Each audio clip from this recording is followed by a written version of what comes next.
Welcome to my YouTube channel. ତ ସର୍ବପ୍ରଥମେ ଯୋଉମାନେ ମୋ ଭିଡ଼ିଓକୁ ଦେଖୁଛନ୍ତି ପ୍ରଥମେ ଟିକେ ସବସ୍କ୍ରାଇବ୍ କରନ୍ତୁ, ସପୋର୍ଟ କରନ୍ତୁ। ତ ବର୍ତ୍ତମାନ ଆଜି ରାକ୍ଷୀ ପୂର୍ଣ୍ଣିମାରେ ତ ମୁଁ ବାହାରେ ଅଛି, ସେଥିପାଇଁ ତ ମୁଁ ଆଜି ରାକ୍ଷୀ ବାନ୍ଧି ପାରିଲିନି।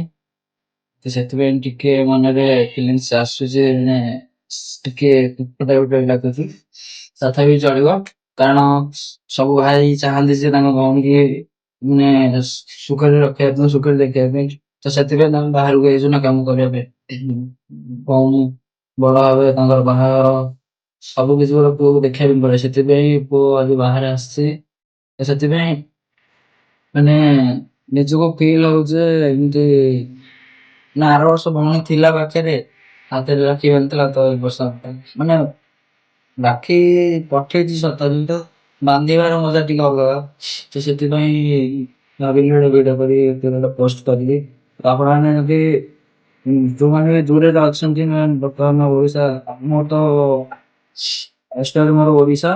ତ ମୁଁ ଏବେ ଓଡ଼ିଶା ଛାଡି ବାହାରେ ଅଛି। ତ ଆପଣମାନେ ଯଦି ବାହାରୁ ଦେଖିଛନ୍ତି, ଓଡ଼ିଶା ଛାଡି ବାହାରେ କାମ କରୁଛନ୍ତି, ତ ଯୋଉମାନେ ବି ଦେଖୁଛନ୍ତି ସର୍ବପ୍ରଥମେ ମୋର ସବସ୍କ୍ରାଇବ୍ ହିଁ କରିବେ। ମୁଁ ସେଥିପାଇଁ ଆପଣମାନଙ୍କୁ କହୁଛି ସବସ୍କ୍ରାଇବ୍ କରିବେ, ସପୋର୍ଟ କରିବେ ମତେ। ତ ବର୍ତ୍ତମାନ ମତେ କମେଣ୍ଟ ବି କରିବେ କୋଉଠୁ କହୁଛନ୍ତି, ଆଉ ଆପଣଙ୍କ ନାଁଟା କମେଣ୍ଟ କରି କହିବେ।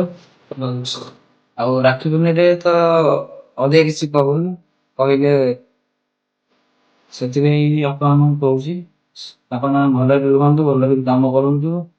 ଯାହା ମନରେ ଅଛି ସବୁବେଳେ ସୁଖଟା ବି ସୁଖ ନିଅନ୍ତୁ, ଦୁଃଖକୁ କେବେ ଆପଣେଇ ନିଅନ୍ତୁ ନାହିଁ। ସେଥିପାଇଁ ଭଗବାନ ତ ଅଛନ୍ତି ପାଖରେ, ଆଉ କହିଲେ କଣ।